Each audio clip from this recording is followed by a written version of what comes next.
Hello दोस्तों। तो सुबह हो गई थी और आदिल बाइक को साफ़ कर रहा था और तैयारी कर रहा था साइट पर जाने की। फिर हम निकल जाते हैं साइट की तरफ।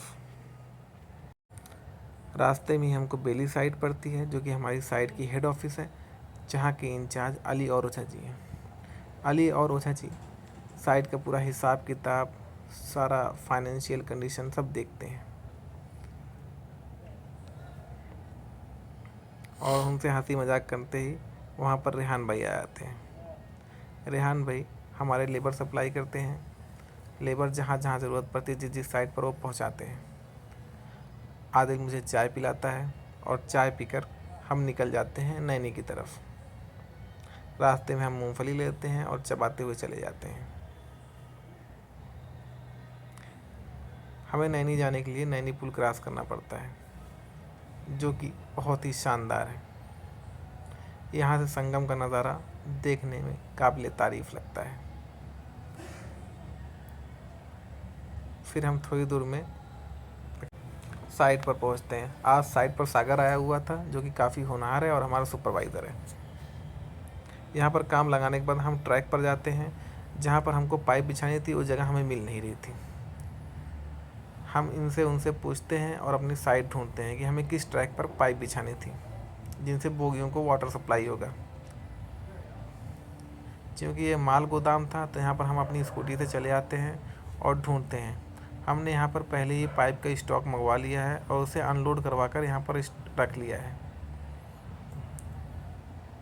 हम यहाँ वहाँ ढूंढते हैं पर हमें मिलती नहीं और हमें कुछ समझ में नहीं आता। हम मालगाड़ियों के ऊपर से, मालगाड़ियों के नीचे से, पर हमें हमारी साइट नहीं मिलती है। हम यहाँ वहाँ ढूंढ ही रहे थे कि थोड़ी देर में वहाँ पर प्रमोद भाई आ जाते हैं। प्रमोद भाई यहाँ के इंचार्ज हैं और जेई हैं। वो हमें बताते हैं कि हमें एक्चुअल में पाइप बिछानी कहाँ से है।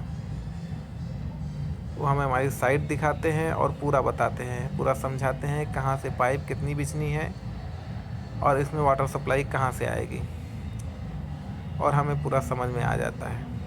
हमें हमारी पूरी साइट दिखाकर वहाँ से चले जाते हैं। फिर मैं आ जाता हूँ शेखर भाई के पास। शेखर भाई कल ही गाँव से आए हैं, दिवाली की छुट्टी मनाकर, छठ पूजा मनाकर, और उनका आते हुए ट्रेन में फ़ोन चोरी हो जाता है। और आदिल यहाँ प्रमोद भाई से कुछ बात कर रहा था, उन्हें कुछ समझा रहा था, और शेखर भाई सब काम लगा रहे थे। आज शेखर भाई यहाँ का सारा काम देखेंगे। यहाँ पर टॉयलेट सीट सब फिक्स हो गई थी और शेखर भाई यहाँ पर सीवर लाइन का काम शुरू कर रहे थे, और हमारा मिस्त्री यहाँ पर बैठकर मस्ती कर रहा था। ऐसा लग रहा था आग लगे बस्ती में और मिस्त्री अपनी मस्ती में। आदिल जाकर मिस्त्री को समझाता है कि काम के टाइम फ़ोन बिल्कुल नहीं यूज़ करना चाहिए, और मैं चला आता हूँ दूसरी साइड पर, जहाँ पर मैंने सागर को लगाया हुआ है। सागर यहाँ का सारा काम देखेगा। मैं उसे समझाने के लिए चला आता हूँ कि आज यहाँ पर क्या क्या काम करवाना है, और यहाँ पर जो जो मटेरियल की ज़रूरत पड़ती है मैं उसे मीज़ान के रिक्शे से भिजवा देता हूँ। जैसे टॉयलेट सीट, पाइप्स वगैरह सब यहाँ पर मैं मीज़ान के रिक्शे से भिजवा देता हूँ। और फिर मैं शॉप चला जाता हूँ वाटर लेवल लेने के लिए, जो कि टॉयलेट सीट लगाने के लिए बहुत ही ज़रूरी है। थोड़ी दूर चलने के बाद मैं देखता हूँ कि रेलवे क्रॉसिंग के पास फाटक बंद है। वहाँ पर थोड़ी देर रुक कर मैं इंतज़ार करता हूँ, और फिर शॉप पर मैं यहाँ से निकलने के बाद पहुँच जाता हूँ। शॉप पर स्ट्रीट लेवल लेने के बाद मैं वहाँ से निकल जाता हूँ, और एक स्ट्रीट लेवल मैं सागर को देते हुए जाता हूँ, जिससे सागर अपना काम कर लेगा, और दूसरा स्ट्रीट लेवल मैं आदिल को देता हूँ। आदिल इसे बताता है कैसे इस्तेमाल करते हैं।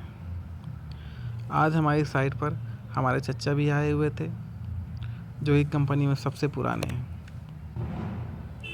आज कंपनी जो हमारी इतनी ऊंचाई तक पहुंची है, इनमें इनका सबसे बड़ा हाथ है। फिर जुमा का टाइम आता है, हम जुमा की नमाज़ पढ़ने के लिए निकल जाते हैं। चचा अपनी स्कूटी से थे और हम अपनी स्कूटी से थे। मैं और आदिल एक साथ थे। थोड़ी दूर चलने के बाद हम जुमा मस्जिद की तरफ पहुंच जाते हैं और स्कूटी एक किनारे पार्क कर देते हैं। चचा भी अपनी स्कूटी हमारे पीछे पार्क कर देते हैं। फिर हम जुमा पढ़कर वापस साइड पर चले आते हैं, देखते हैं क्या क्या काम हुआ है, और यहाँ पर आके देखते हैं कि लगभग सब काम हो गया है। टॉयलेट चीज़ सब फिक्स हो गई है, सीवर लाइन की खुदाई हो रही है, और आगे जो बाथरूम बन रहा है उसका भी काम शुरू हो गया है। शेखर भाई यहाँ पर काफ़ी एक्टिव थे, वो काम को बहुत ही अच्छे से कर रहे थे। शेखर भाई का फ़ोन चोरी हो गया था, तो हम उनके लिए नया फ़ोन लेने जाते हैं। शॉप पर से हम नया फ़ोन लेकर जैसे ही साइट पर वापस आते हैं तो देखते हैं ईजान के रिक्शे में ब्रेक शू जाम हो गया था, जिसकी वजह से उसका टायर नहीं घूम रहा था। हम सब ट्राई करते हैं पर हमसे होता नहीं है। आदिल और मैं दोनों ट्राई करते हैं पर हम रिपेयर नहीं कर पाते हैं।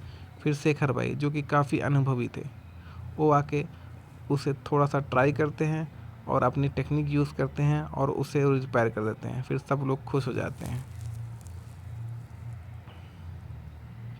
और शेखर भाई इसे रिपेयर कर देते हैं।